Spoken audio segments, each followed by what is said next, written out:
নবীজি সাল্লাল্লাহু আলাইহি সাল্লামের জানাজা কে পড়িয়েছেন? কিভাবে তার জানাজা সম্পন্ন হয়েছিল এবং তৎকালীন সময়ের সবার জন্য নবীজির জানাজায় অংশগ্রহণের অনুমতি ছিল কিনা জানতে চাই।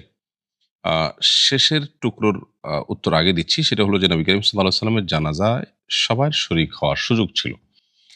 আ এমন কোনো বিধিনিষেধ ছিল না যে তার জানাজা অমুক শ্রেণীর মানুষরা পড়তে পারবে না বা বিশেষ শ্রেণীর মানুষরা পড়বে। এরকম কোনো বিধিনিষেধ ছিল না যে কেউ তার জানাজা পড়তে পেরেছেন। তার জানাজা জামাতে সাধারণত অন্য ১০ টি জানাজার মতো পড়া হয়নি। বরং তার জানাজা পড়া হয়েছে ব্যক্তিগতভাবে, অর্থাৎ লাশ রাখা ছিল। প্রত্যেকে গিয়ে যার মতো করে আ জানাজা পড়ে এসেছেন। আ দলবদ্ধভাবে বা জামাতের সাথে যে জানাজা হওয়ার কথা, সেটি নবী করিম সাল্লাল্লাহু আলাইহি ওয়াসাল্লামের ক্ষেত্রে হয়নি। কেন হয়নি? তার উত্তর খুবই পরিষ্কার। সেটা হলো যে, মূলত তার ওয়াফাতের পর খলিফা কে হবেন, তার প্রতিনিধি কে হবেন, সে বিষয়টি সাহাবীগণ তখনও চূড়ান্ত করতে পারছিলেন না। একদিকে নবী সাল্লাল্লাহু আলাইহি সাল্লামের ওয়াফাতের পর তারা অত্যন্ত আ বেদনায় ভেঙে পড়েছিলেন এবং আ একটা অস্বাভাবিক গুমোট পরিস্থিতি তাদের মধ্যে ছিল। এরপরে আবার সিদ্ধান্তহীনতার একটা ব্যাপার ছিল।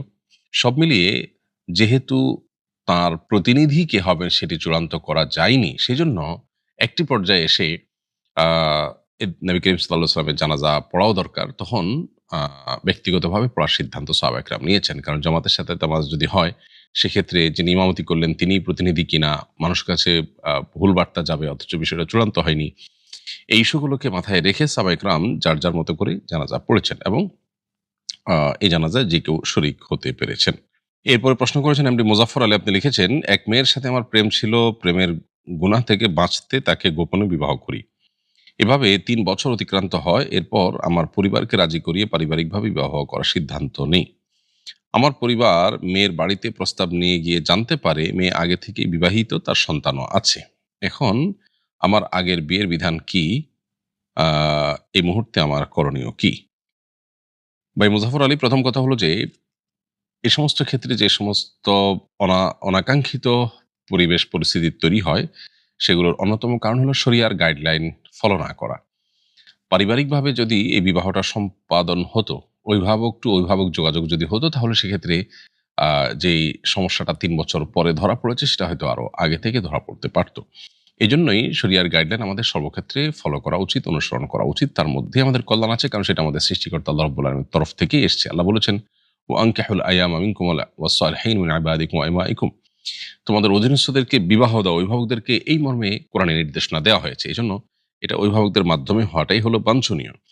যাই হোক, আ আপনার প্রশ্নের মূল এবং সরাসরি উত্তর হলো যে, আপনি আ যে ভদ্রমহিলার সাথে আপনার এই সম্পর্ক হয়েছে এবং আ আপনি বিবাহ করেছেন বলেছেন, এই সম্পর্কটা অবৈধ এবং হারাম সম্পর্ক হয়েছে। এটা কোনো বৈবাহিক সম্পর্ক হয়নি, যেহেতু তার আগে থেকে স্বামী ছিল এবং সেই স্বামীর সাথে বিচ্ছেদ হয়নি। সে স্বামীর সাথে বিচ্ছেদ না হয়ে থাকলে সেক্ষেত্রে তিনি আগের স্বামীর স্ত্রী হিসাবে বিবেচিত হবেন। মাঝে থেকে আপনি তাকে স্ত্রী হিসাবে যে গণ্য করেছেন, সেটা আসলে আপনার জানার ভুল ছিল, ধারণার ভুল ছিল।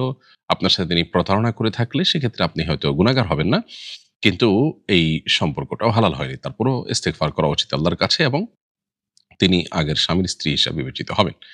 আর যদি তার আগে আপনার বিয়ে হয়ে থাকে, বরং বাবা-মা তাকে অন্যত্র পরে বিয়ে দিয়ে থাকে, তাহলে সেক্ষেত্রে আপনি স্বামী হিসাবে বিবেচিত হবেন। তার পরের বিয়েটা বিশুদ্ধ হবে না। এক্ষেত্রে যদি সেই ঘরে বাচ্চাও থাকে, তারপরেও সেটা বিশুদ্ধ হয়নি। বিয়েটা আগে কোনটা বিয়ে হয়েছে নিয়মতান্ত্রিকভাবে ২ জন সাক্ষীর উপস্থিতিতে, সেটা হলো মূল বিবেচ্য বিষয়। যদি সেটা হয়ে থাকে, তাহলে সেক্ষেত্রে আপনার ক্ষেত্রে যদি সেটা হয়ে থাকে, তাহলে আপনারটাই হলো শরিয়ার দৃষ্টিকোণ থেকে বিয়ে, আর পরের যে সম্পর্কটা সেটা বিয়ে হয়নি। সেক্ষেত্রে এখন পরের জনের জন্য হালাল হতে হলে ১ম জন তালাক দিতে হবে। সে ১ম জন আপনি হলে আপনি, তিনি হলে তিনি। অতএব এটার উপর নির্ভর করে আপনাকে সিদ্ধান্ত গ্রহণ করতে হবে।